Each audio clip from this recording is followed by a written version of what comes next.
नमस्कार। आज देखेंगे, आज जो पेपर हुआ है 025 868 उसके मैथ्स वाले पार्ट का सॉल्यूशन। देखते हैं क्वेश्चन नंबर 51। क्वेश्चन नंबर 51 दिया हुआ है 7500 रुपए की धनराशि चक्रवृद्धि ब्याज दर पहले वर्ष के लिए 2%, दूसरे वर्ष के लिए 4% और तीसरे वर्ष के लिए 5% की दर से उधार ली गई है। 3 वर्ष के पश्चात भुगतान की जाने वाली धनराशि। एकदम सिंपल सा क्वेश्चन है। देखो 2% जो दिया है उसकी फ्रैक्शन लिख दो पहले 1/50। जो 4% लिखा है उसकी फ्रैक्शन लिख दो 1/25। तो जो 5% लिखा है उसकी फ्रैक्शन लिख दो 1/20। तो पहली कंडीशन में प्रिंसिपल और अमाउंट मूलधन और मिश्रधन का अनुपात देखें तो 50 और 1 ब्याज 51, 25 और 1 ब्याज 26 और 20 और 1 ब्याज 21। तो दोनों तरफ कंपैरिजन करें तो 2 से कट जाएगा 13 बार, तो 2 से कटेगा 10 बार। यहाँ 25 को 5 से मल्टीप्लाई किया 125 और 2 जीरो बचे 12,500 प्रिंसिपल आ गया। 51 को मैं 13 से मल्टीप्लाई करता हूँ 463। अब 21 को मैं 3 से मल्टीप्लाई किया 63, 6 बच गया। 21 को 6 से मल्टीप्लाई किया 126 और 6 132, 13 बच गया। 21 इंटू 6 126 और 13 कितना हो गया 139। देखो अनुपात के हिसाब से प्रिंसिपल और अमाउंट का अनुपात आ गया 12,500 और 13,923, लेकिन प्रिंसिपल दे रखा 7,500। वो किसकी वैल्यू है? 12,500 की वैल्यू। अमाउंट निकालना है 3 वर्ष बाद का, तो वो तो है 13,923। बस ये सोल्व कर लो और आंसर आ जाएगा। 2 जीरो से 2 जीरो कैंसिल हो गया। 25 से काटेंगे 3 बार, 25 से काटेंगे 5 बार। देखो इस संख्या को मैं 3 से मल्टीप्लाई करूं, देखो 23 का 3 गुना 69, 139 का 3 गुना 417। इसमें 5 का भाग देना, और किसी भी संख्या में 5 का भाग देना है उसका डबल कर दो। 69 का डबल 138, 38 लिख दिया, बच गया 1। 417 का डबल 834 और 1 835, और एक संख्या छोड़ के पॉइंट लगा दो। Point 8,353 point 80। आंसर आ गया डी ऑप्शन। यह था क्वेश्चन नंबर 51। देखते हैं नेक्स्ट क्वेश्चन, क्वेश्चन नंबर 52।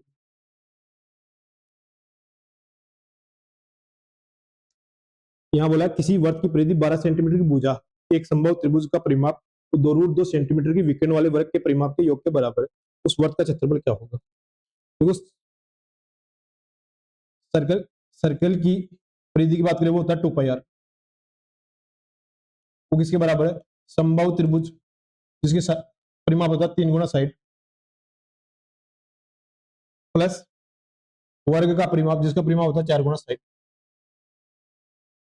अब यहां इस साइड की बात करें वो दे रखी है 12 सेंटीमीटर, और वर्ग की साइड की बात करें तो देखो विकर्ण दे रखा है 2√2, तो वो होता है √2 गुना साइड। √2 से √2 कैंसिल हो गया, साइड कितनी आ गई? 2 आ गई, तो 4 गुना 2। तो यहां से परिमाप आ गया 36 सेंटीमीटर प्लस 8 सेंटीमीटर। 2πr मतलब 2 गुना 22/7 पाई का मान इंटू आर, ये हो गया 44 सेंटीमीटर। 44/7 आर, 44 से 44 कैंसिल हो गया। रेडियस कितनी आ गई? 7 सेंटीमीटर। अब जिस वर्ग की रेडियस 7 सेंटीमीटर होती है उसका एरिया होता है 154। या पूरा सोल्व कर लो, πr स्क्वायर 22/7 इंटू 7 इंटू 7, 22 का भाड़ा 7 बार बोलते हैं 54, और एरिया तो किसमें आएगा? Centimetre square. C option. ये था क्वेश्चन नंबर 52। देखते हैं नेक्स्ट क्वेश्चन, क्वेश्चन नंबर 53।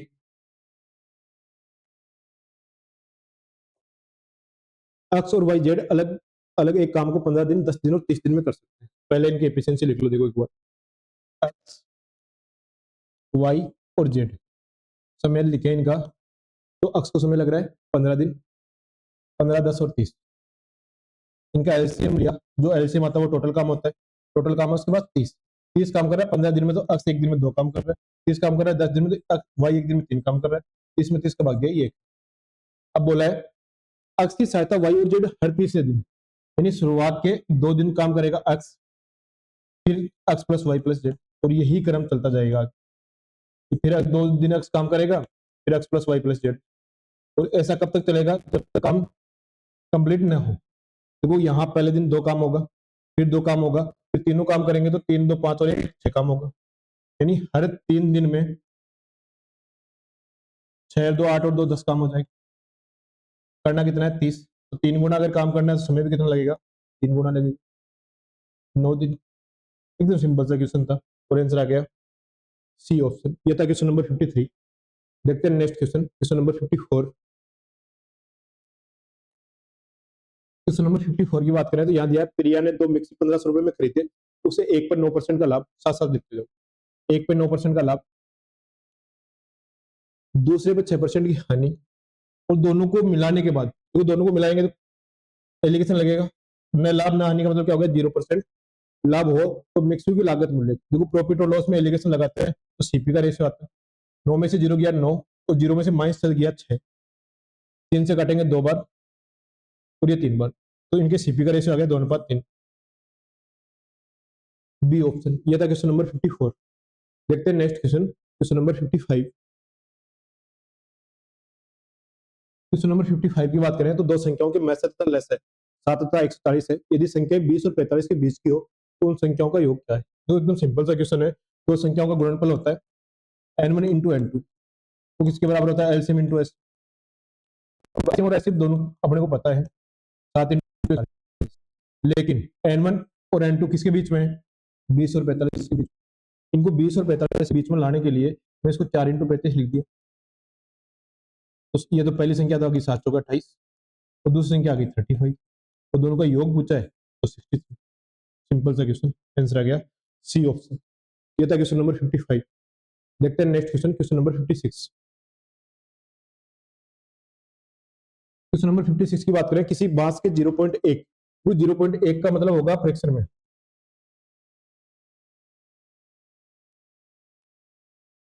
पिछला क्वेश्चन 56 है, किसी के पास 0.1 का मतलब होगा 1/10।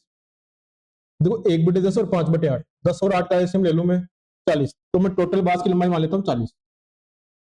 ठीक है, अब इसमें से बोला है 1/10, 1/10 कितना हो गया 4, 5/8, 40 का 5/8 8 निकालें तो 25। इसमें मिट्टी है, पानी में है।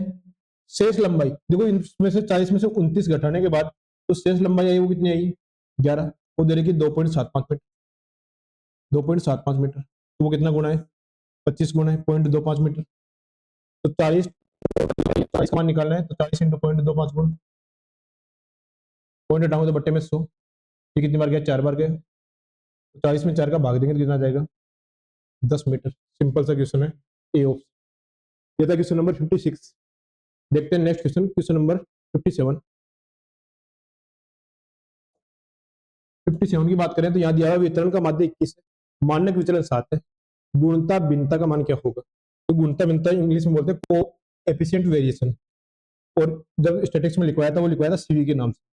वो होता है स्टैंडर्ड डिविएशन, मानक विचलन बटे माध्य मीन इंटू 100, तो 7/21 इंटू 100, 7/21 हो गया 1/3, और 1/3 का मतलब क्या होता है, 33.33%।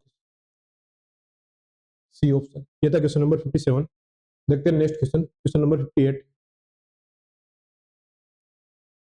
58 की बात करें तो यहाँ दिया हुआ है, एक टंकी जिसकी धारिता 8000 लीटर है, के बाहरी माप 3.3 मीटर, 2.6 मीटर एंड 1.1 मीटर है तथा इसकी दीवारों की मोटाई, तो दीवारों की मोटाई एक साइड से 5 सेंटीमीटर है, तो दोनों साइड से कितनी हो जाएगी, 10 सेंटीमीटर। तो 10 सेंटीमीटर को अगर मैं मीटर में चेंज करूं तो 10/100, यानी 0.1 मीटर इसकी लंबाई कम हो जाएगी और इसकी चौड़ाई कम हो जाएगी। आंतरिक माप की बात करें तो देखो यहाँ लंबाई आ जाएगी 3.3 माइनस 0.1, 3.2। चौड़ाई की बात करें 2.6 माइनस 0.1, 2.5। और हाइट की बात करें तो वो कितनी दे रखी है, 1.1, तो ऊपर से खुली है, तो इसकी नीचे वाले तल की लंबाई मान लेता हूँ h या b मान लेता हूँ, कुछ में मान लो मोटाई है तो थिकनेस होती है तो t मान लेता हूँ, तो इसकी जो आंतरिक ऊंचाई है वो कितनी हो जाएगी, 1.1 माइनस टी। अब देखो यहाँ वॉल्यूम दे रखा 8000 लीटर, इसको मीटर क्यूब में चेंज करूं, देखो 1000 लीटर, 1 मीटर क्यूब बराबर होता है 1000 लीटर, तो 8000 लीटर का वॉल्यूम कितना होगा, 8 मीटर क्यूब होगा।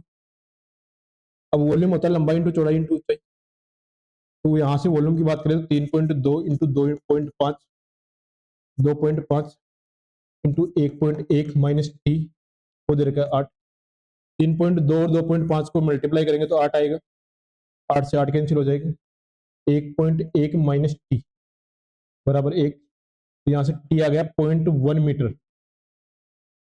0.1 मीटर आ गया, या फिर मैं बोल सकता हूँ 1/10 मीटर, और 1/10 मीटर का होता है 1 डेसीमीटर, या 10 सेंटीमीटर बराबर 1 डेसीमीटर। सी ऑप्शन। ये था क्वेश्चन नंबर 58। देखते हैं नेक्स्ट क्वेश्चन, क्वेश्चन नंबर 59।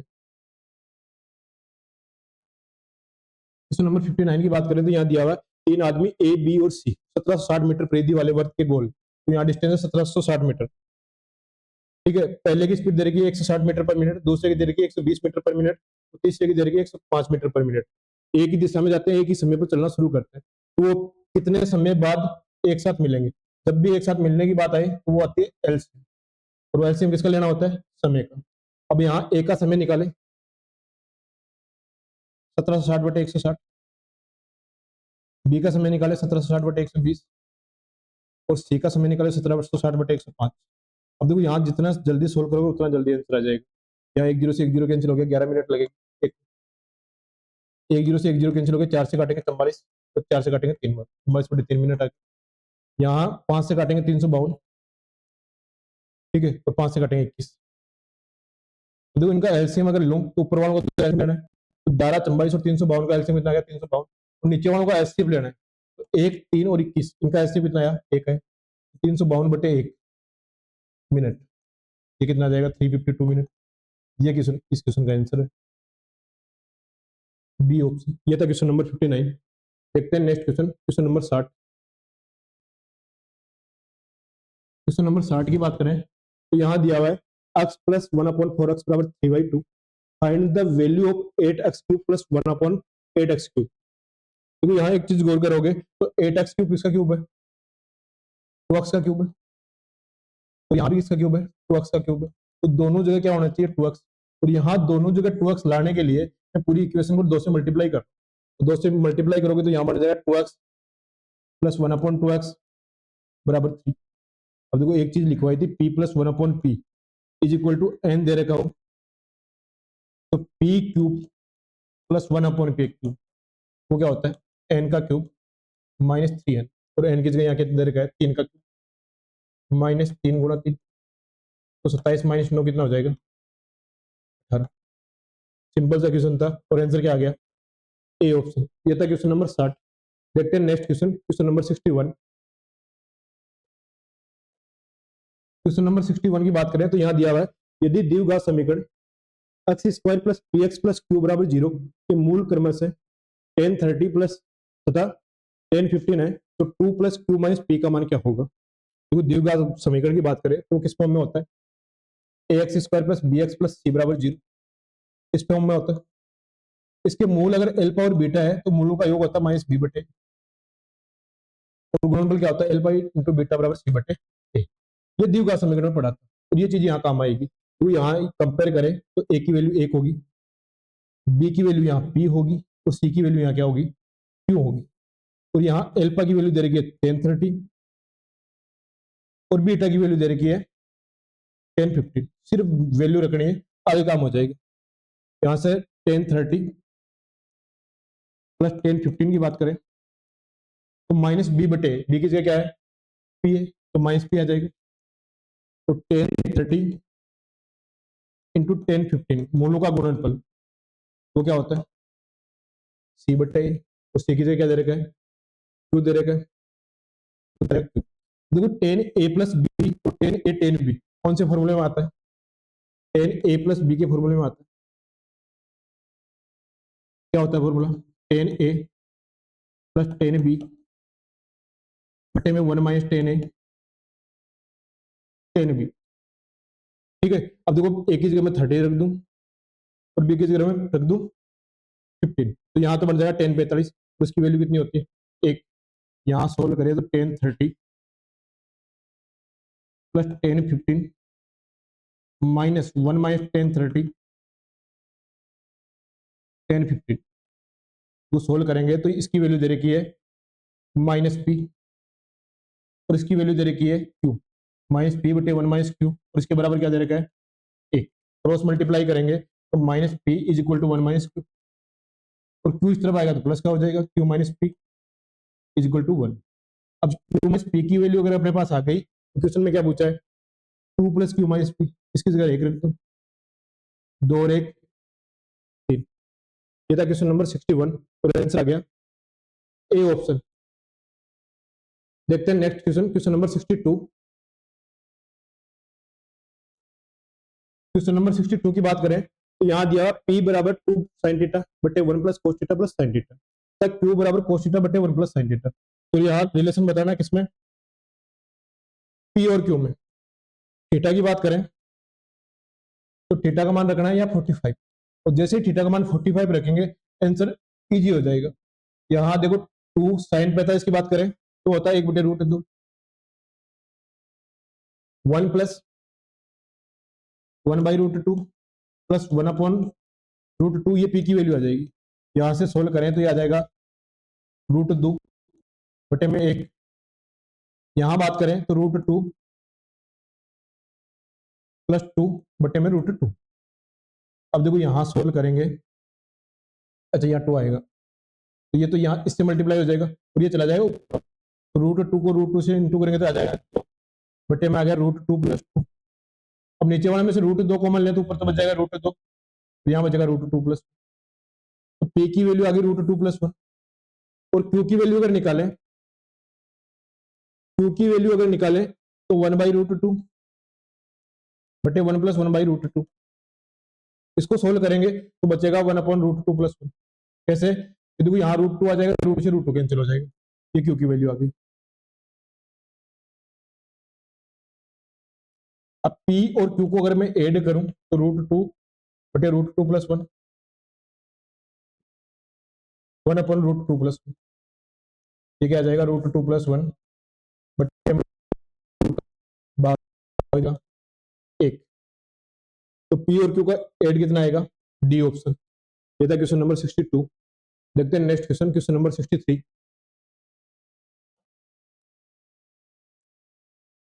तो यहाँ दिया हुआ है 4 की पावर 1 बटे 3 प्लस 2 की पावर 1 बटे 3 प्लस 1 नीचे, तो यहाँ दिया हुआ 4 की पावर 1 बटे 3 माइनस 1 2 की पावर 1 बटे 3 प्लस 1, और बराबर में दे रखा है 1 की पावर 2 a इंटू 2 की पावर 1 बटे 3 माइनस b बटे c।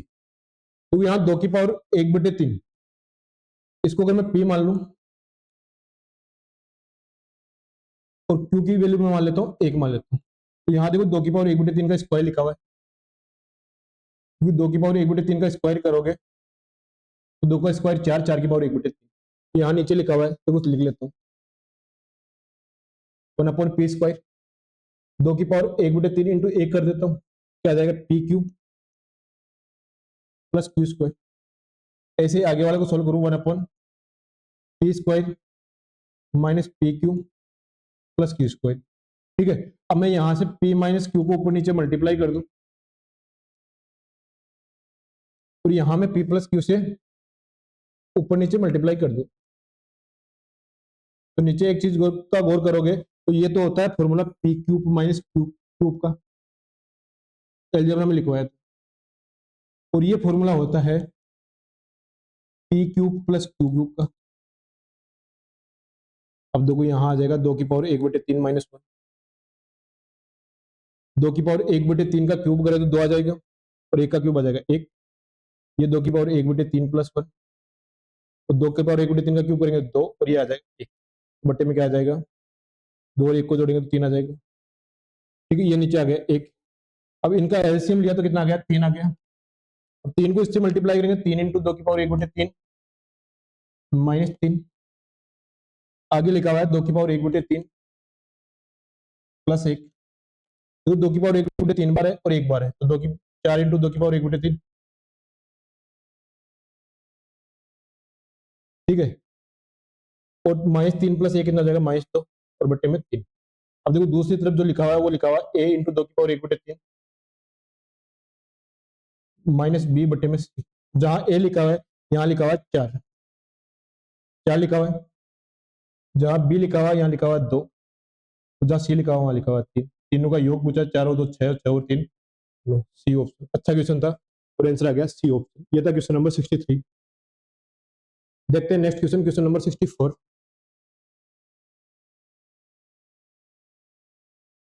क्वेश्चन नंबर 64 की बात करें तो यहाँ दिया हुआ है सिमिलर ट्राइंगल है त्रिभुज ADE तथा त्रिभुज ABC और यहाँ जो साइड का रेशियो दे रखा है वो AC बटी BC। तो सिमिलर ट्राइंगल में साइड का रेशियो बराबर होता है और कौन सी का होता है तो सेम प्लेस पे। जैसे देखो यहाँ AC तो AE,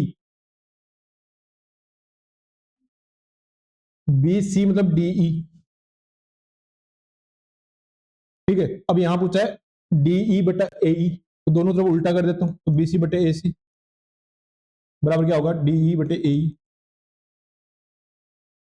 देखो BC की वैल्यू यहाँ 2 है, AC की वैल्यू 3 है, तो 2/3 अनुपात कितना आ जाएगा, 2 अनुपात उल्टे, डी ऑप्शन। ये था क्वेश्चन नंबर 64। देखते हैं नेक्स्ट क्वेश्चन, क्वेश्चन नंबर 65। 65 की बात करें तो यहाँ दिया हुआ है 1 + 3 + 1, 3 का स्क्वायर प्लस 1, 3 की पावर 4 + 1, 3 की पावर 8 + 1, 3 की पावर 16 + 1, 3 की पावर 32 + 1। देखो यहाँ एक चीज गौर करने वाली बात है, अगर मैं 3 पाई में से 1 से ऊपर नीचे इंटू कर दूं तो ठीक है, तो यहाँ a - b a + b, यहाँ तो बन जाएगा 3 का स्क्वायर -1 और बट्टे में क्या आ जाएगा 2। फिर आगे 3 का स्क्वायर प्लस 1 मल्टीप्लाई होगा तो 3 की पावर 4 -1 हो जाएगा, और ऐसे ही 3 की पावर 4 + 1 मल्टीप्लाई होगा तो 3 की पावर 8 -1 हो जाएगा, और लास्ट में जाते जाते 32 से मल्टीप्लाई होगा तो 3 की पावर 64 -1 हो जाएगा, डबल हो जाएगा। तो देखो यहाँ 1 था तो 2 हो गया, 2 था तो कितना हो गया 4, और 4 था तो कितना हो गया 8, और 8 होगा तो 16, और 32 होगा तो 64 -1, और बट्टे में क्या आ जाएगा 2। इसको सोल्व करें तो 2 + 3 की पावर 64 -1, और बट्टे में क्या आ जाएगा 2। 2 में से 1 कितना है 1, 3 की पावर 64 + 1 और बाई बट्टे में क्या आ जाएगा 2, बी ऑप्शन। ये था क्वेश्चन नंबर 65। देखते हैं next question, question number 66। 66 number question की बात करें तो यहाँ दिए हुए चित्र में पी क्यू समांतर r s x plus y minus z का मान क्या होगा।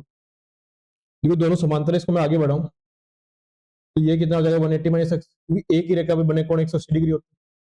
और एक चीज मैंने बताई थी, दो समांतर रेखाएं हैं तो ये ए डिग्री है और ये बी डिग्री है, तो ये ए प्लस बी डिग्री होगा, ठीक है। अब यहाँ 180 माइनस एक्स और जेड का जो टोटल होगा उसके बराबर होगा, वाई के बराबर होगा। तो एक्स इस तरफ आएगा तो एक्स प्लस का हो जाएगा एक्स प्लस वाई, और जेड इस तरफ आएगा तो माइनस का हो जाएगा x plus y minus Z, कितना आ गया 180 डिग्री, ए ऑप्शन। ये था क्वेश्चन नंबर 66। देखते हैं नेक्स्ट क्वेश्चन, क्वेश्चन नंबर 67। 67 की बात करें तो यहाँ दिया बिंदु ए n+1, ए के निर्देशांक दिए हुए हैं, बी के निर्देशांक दिए हुए हैं और सी के निर्देशांक दिए हुए हैं, और सरेख की है तो ट्राइंगल का एरिया कितना होगा 0। ट्राइंगल का एरिया होता क्या है 1/2 mod of x1 y2 - y3 plus x2 y3 - y1 plus x3 y1 - y2 का मोड। तो किसके बराबर होना चाहिए 0 के बराबर होना चाहिए। तो देखो 1/2 तो 0 में चला जाएगा। x1 की बात करें तो यहाँ n+1 मान रखते जाओ, पहले के निशान x1 y1 है, ये x1 ये y1, ये x2 ये y2, ये x3 और नीचे है y3, ये सिर्फ मान रखना है। अब y2 - y3 की बात करें 3 - 2 हो जाएगा, प्लस यहां बात करूं x2 कितना है 2n + 1, y3 2n - 1 plus x3 का मान कितना है 2n + 2। थोड़ा सा लंबा क्वेश्चन है लेकिन है फॉर्मूला बेस्ट क्वेश्चन। 2n + 2 क्या आ जाएगा y1 - y2, 1 - 3 कितना हो गया -2, वो किसके बराबर होना चाहिए 0 के बराबर होना चाहिए, तो n का मान आ जाएगा। यहाँ से देखो ऑप्शन से ट्राई करें तो मैं पहला ऑप्शन रख रहा हूँ 2 3, 2 रखूँ 5, 2 दूनी 4 1 5, यहाँ कितना आ जाएगा 3, 2 दूनी 4 1 -3, यहाँ आ जाएगा 6 और यहाँ आ जाएगा -2। इसको सोल्व करें तो -3 + 15 -12, तो 15 में से 15 की कितना आया 0, मतलब n का मान 2 सही है। n बराबर कितना आ जाएगा 2, या फिर पूरा सोल्व करके दिए गए समीकरण से हो जाएगा, ए ऑप्शन। ये था क्वेश्चन नंबर 67। देखते हैं next question, question number 68। Question number 68 की बात करें तो यहाँ दिया हुआ एक नदी के ऊपर स्थित एक पुल के एक बिंदु से नदी के विपरीत किनारों के अवनमन कोण 30 डिग्री और 45 डिग्री। यदि नदी के किनारे से पुल की ऊंचाई 2.5 मीटर है तो नदी की चौड़ाई, देखो ये नदी है, इस पे कोई पुल है, इसके विपरीत किनारों के जो एंगल दे रखे हैं 30 डिग्री और 45 डिग्री दे रखे हैं, और पुल की ऊंचाई दे रखी है 2.5 मीटर। अब यहाँ से देखो 45 है तो ये भी 45 होगा, तो ये 2.5 है तो ये भी 2.5, ठीक है। अब ये 30 है तो ये कितना हो जाएगा, 60 हो जाएगा। तो ये रेशियो क्या होता है, अगर ये 1 होता है तो ये √3 गुना होता है 2.5 रूट। अब नदी की चौड़ाई पूछिए टोटल, तो 2.5 √3 प्लस 2.5, देखो 2.5 अगर मैं कॉमन ले लूँ तो ये कितना आ गया, √3 प्लस, ठीक है। √3 की वैल्यू होती है 1.732, और एक और जोड़ दे तो कितना आ जाएगा 2.5 इंटू 2.732। देखो 25 और 27 को मल्टीप्लाई करेंगे तो लगभग 26 के स्क्वायर यानी 6.83 के बराबर आएगा लगभग। सोल्व करोगे, देखो 25 से गुणा करना, 4 का भाग है तो कितनी बार गया, 6 बार, 8 बार और 3 बार, तो दो संख्या छोड़ के पॉइंट लगा, 6.83 metre, 6.83 metre, A option.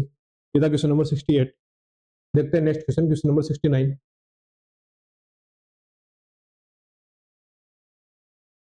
Board मास का क्वेश्चन है, सीधा सोल्व करो। यहाँ पहले ब्रैकेट के अंदर से सोल्व करें। देखो 4 और 4 कितना हो गया, 16, और 4 चौका 16 में 16 का भाग देंगे तो ये तो 1 हो गया, ठीक है। 4 और 1 कितना हो जाएगा, 5, इतने दूर का 5 हो गया, ठीक है।